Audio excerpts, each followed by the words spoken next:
ఈరోజు మనం ఎండి చేపలు అంటే మెత్తాలు కర్రీ చేసుకుంటున్నాం. వాటి కోసం ఇప్పుడు చటాకు మెత్తాలు, చింతపులుసు, 2 పెద్ద సైజు ఉల్లిగడ్డలు, ఆయిల్ 4 స్పూన్లు, కరివేపాకు. బాండి వేడైంది, మనం బాండి పెట్టుకున్నాం కదా, వేడైంది. 5 స్పూన్ల ఆయిల్, ఆవాలు, జీలకర్ర, మినపప్పు, అన్నీ కలిపిన పోసు గింజలు,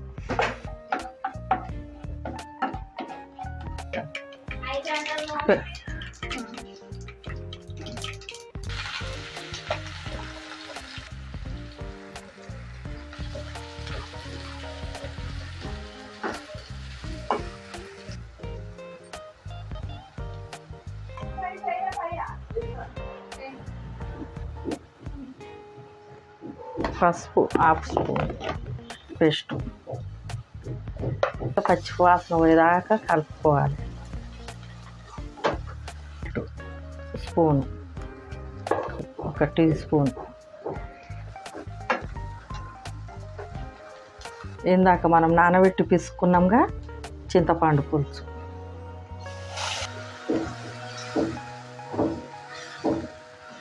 కాలి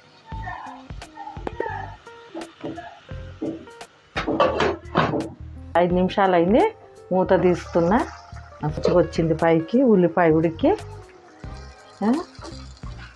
ఇప్పుడు ఇక మనం వేపి మంచిగా కడిగి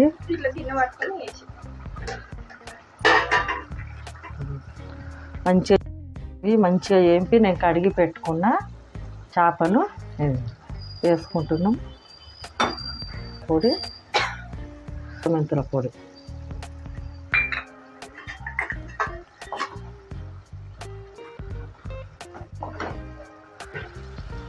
ఒక 2 నిమిషాలు మళ్ళీ మూత పెట్టుకున్నాం. ఇప్పుడు 2 నిమిషాలు అయింది. చూడు ఎంత మంచిగా ఉడికింది, ఆయిల్ కూడా ఎంత మంచిగా పైకి వచ్చింది, మంచిగా ఉడికింది. చేపలు కూడా మంచిగా ఉడికినాయి. మంచిగా చేపలు ఉడికి మంచిగా నూనె అంతా పైకి వచ్చింది.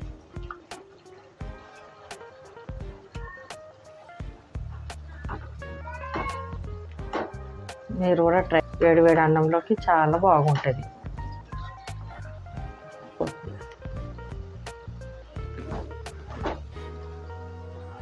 ఎండి చేపల కూర రెడీ.